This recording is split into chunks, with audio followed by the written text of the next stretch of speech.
Hello YouTube, how you doing tonight?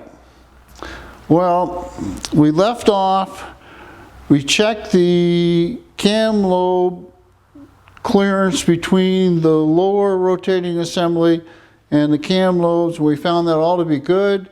I've taken the cam back out, cleaned it up, packaged it up, and sent it back to Summit. And we're still waiting on the one from Amazon. I had wanted to do that first so that we could put the timing cover on and then put the oil pan on and then rotate the motor over because it's easier to do it this way. But once I put the heads on it, it's out of balance. And I'll have to have help to rotate it back. But that's what we're going to do now. We're going to rotate it back over and we're going to start preparing to put the heads on.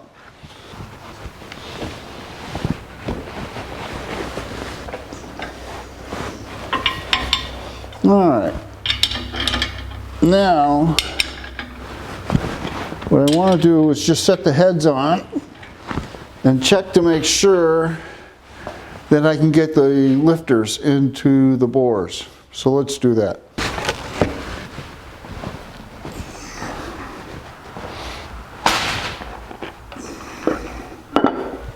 Too much money spent here not to put a bolt in here.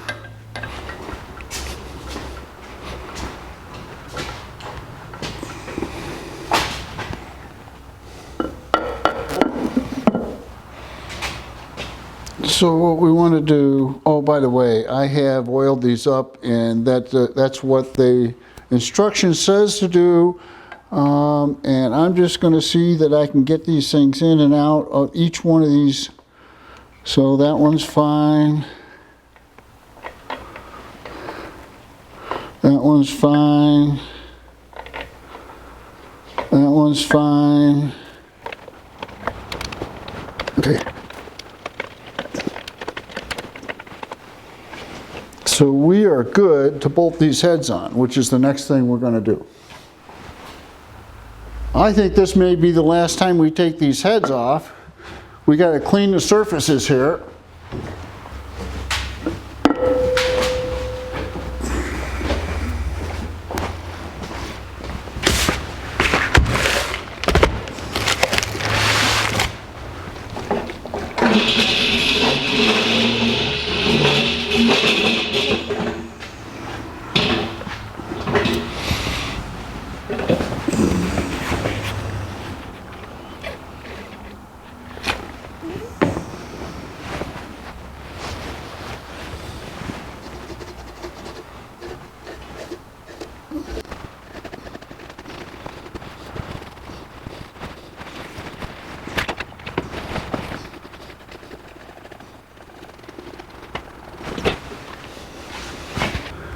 Be sure that the surface of the block and the surface of the head are thoroughly cleaned to remove any oil film before installation. Use alcohol or lacquer thinner on a lint-free rag to clean. We've done that.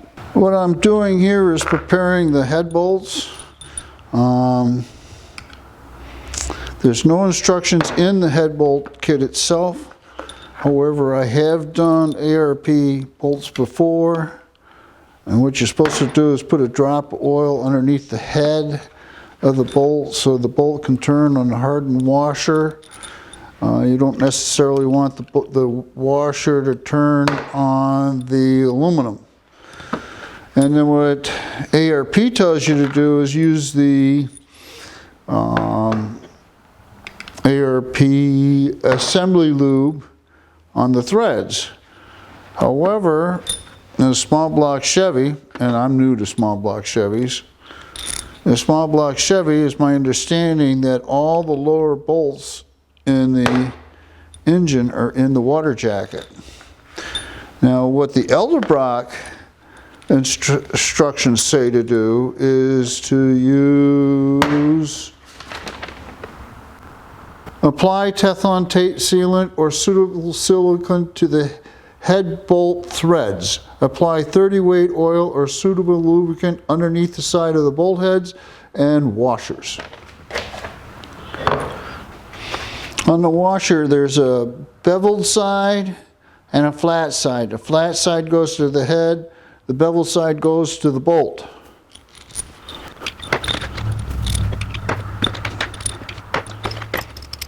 Certainly are a lot of bolts for Chevy small block. Now let's just check to make sure that we got the flats down. That's flat down, that's flat down, that's flat down.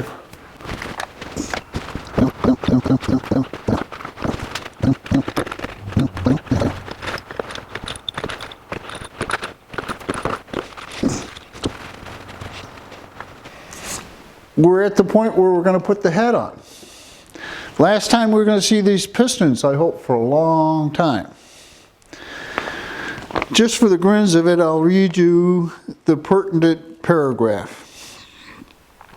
Be sure that the surface of the block and the surface of the head are thoroughly cleaned to remove any oily film before installation.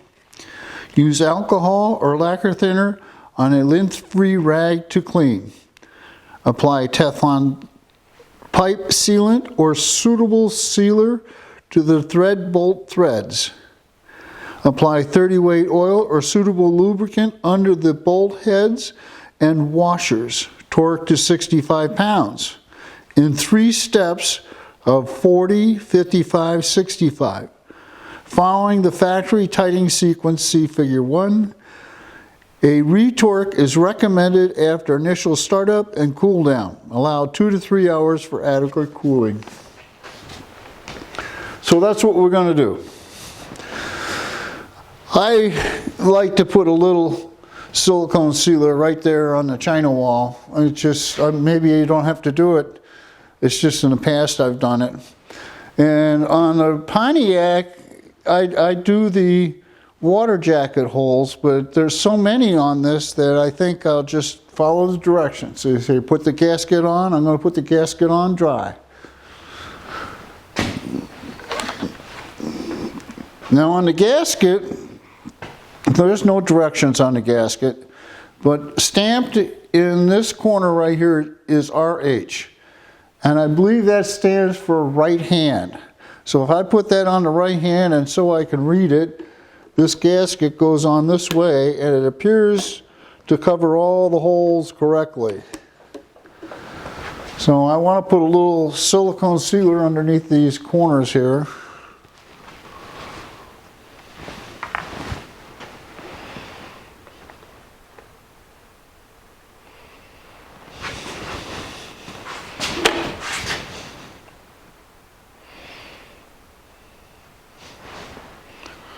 Just a little bit.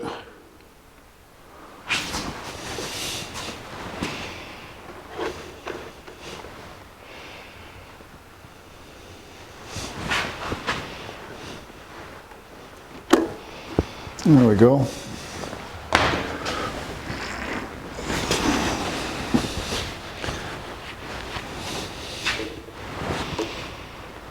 And now we'll set the head on.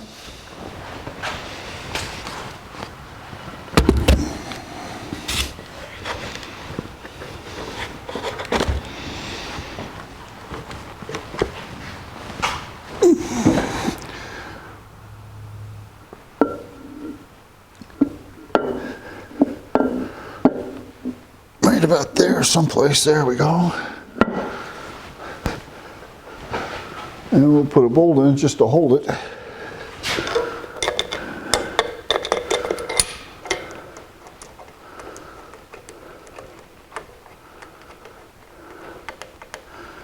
Now that bolt I'm going to have to take back out, because remember the directions said to put a suitable silicone sealer on the threads of the bolts. Now it didn't distinguish between any of the bolts.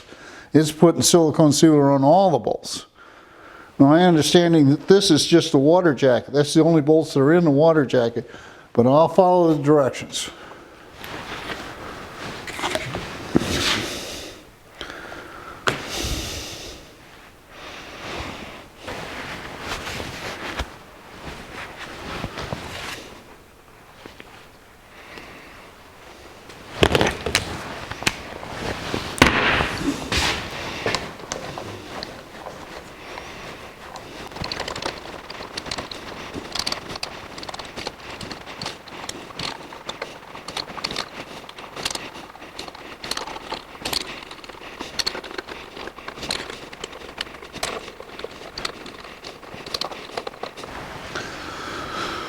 Okay.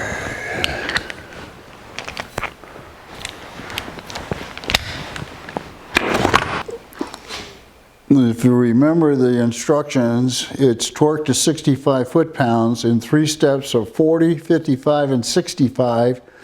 And then they have a specific tightening pattern that they want you to do. It's just essentially a spiral. But it's 1, 2, 3, 4, 5, 6, etc. So here we go to 40.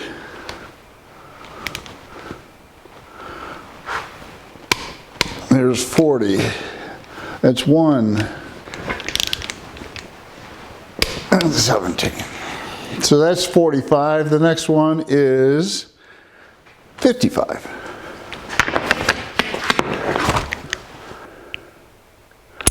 55.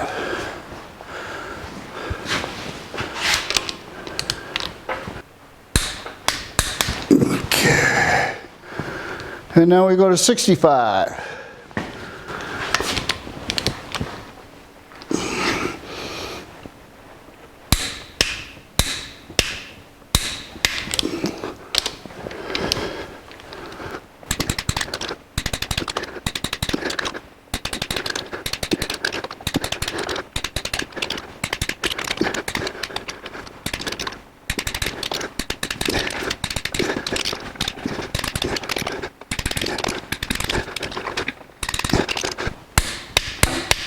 Okay, that head is in place. Hope I don't see those cylinders for a long time.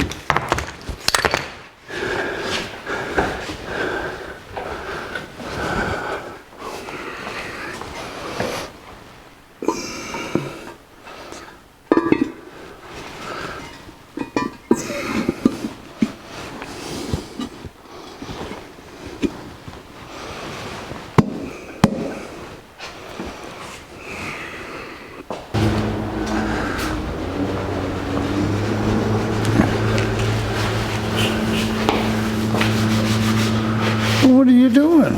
I'm cleaning. What are you cleaning? I do it my favorite thing. Oh yeah? Yeah. Cleaning trucks? I'm cleaning trucks. I'm cleaning whatever. Whatever you want me to clean, I'll clean. You're standing on the hose there. I'm going to spray now.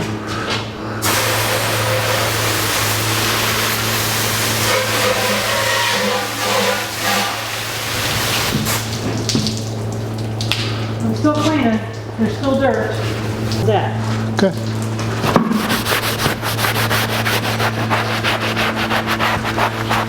Well, because what I'm taking off is just dirt.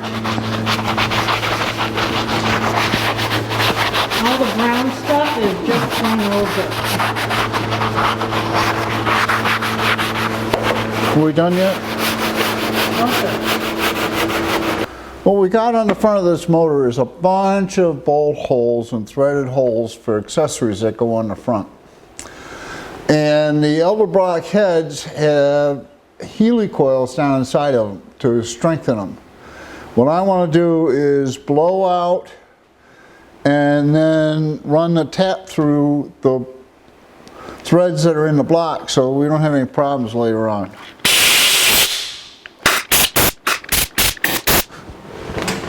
And now I'll take a tap and a little oil.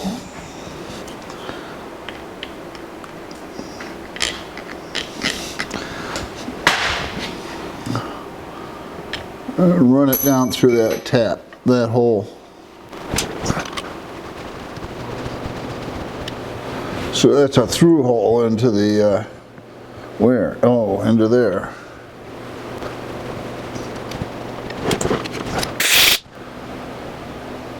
And now that we have these all tapped out, I just did all of them because I was sitting here. We're going to go on to the real reason for tapping these holes out, which is we're going to mount the water pump.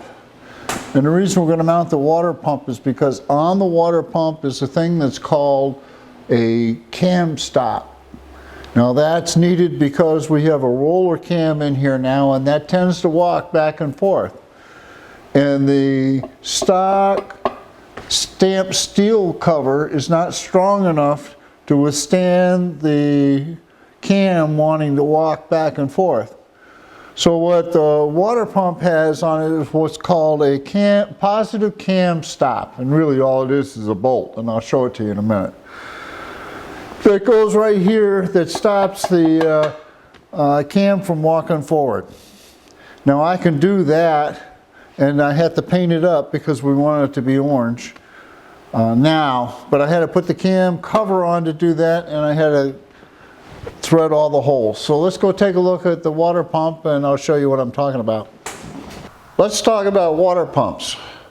We have two water pumps here, an aftermarket and either a remanufactured or a stock water pump. GM, to my understanding, makes two different styles.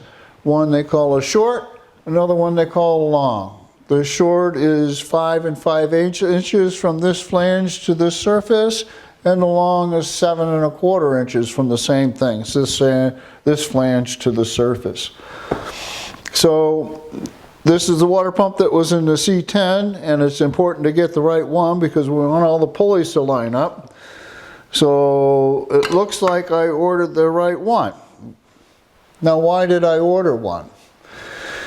I ordered one because we are putting in what's called a hydraulic roller cam. And hydraulic roller cams want to walk back and forth inside the journals. And if it walks back and forth far enough, it'll nick a cam lobe. So what we need is a way to lock that cam in place. And the difference between the stock water pump is this bolt here, right here. There isn't one in existence on the stock pump. And what this does is you can adjust it in and out so it comes in contact with the face of the timing cover. And then the timing cover has the nylon button on the back side of it that's inserted inside the cam. So this is all positive stop. You got the cam, you got the nylon button, you got the timing chain cover, which is directly against this bolt, and there's a very specific end play for the roller cam, and when we install the roller cam, we'll go through that. That cam is still due on Tuesday. So that's the differences in water pump. So what I got to do is get this painted up. We need this piece on the new pump so we can put a water hose on it. And it won't come out.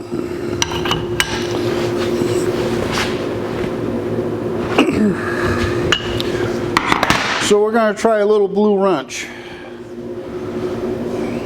As soon as I find a striker.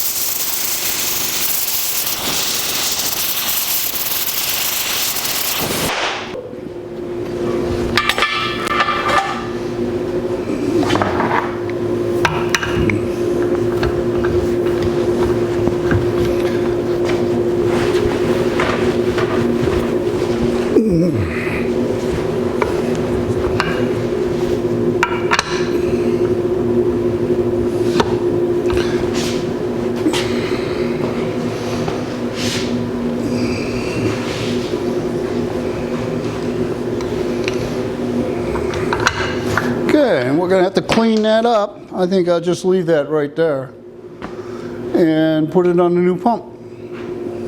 Let's sum up where we are. We have the heads in place and torqued. We've discovered that the cam that was sent with the kit was rusted on one side, and I've sent it back and purchased one from Amazon, and it's due here on Tuesday. It really is holding everything else up. I can't put the cover on, the timing chain cover on, or the oil pan, or anything else. So it's painted a nice orange, stealthy, it'll look stock. No one will ever notice a difference, I'm sure. Once again, we're carrying on the stealth look of Chevrolet Orange.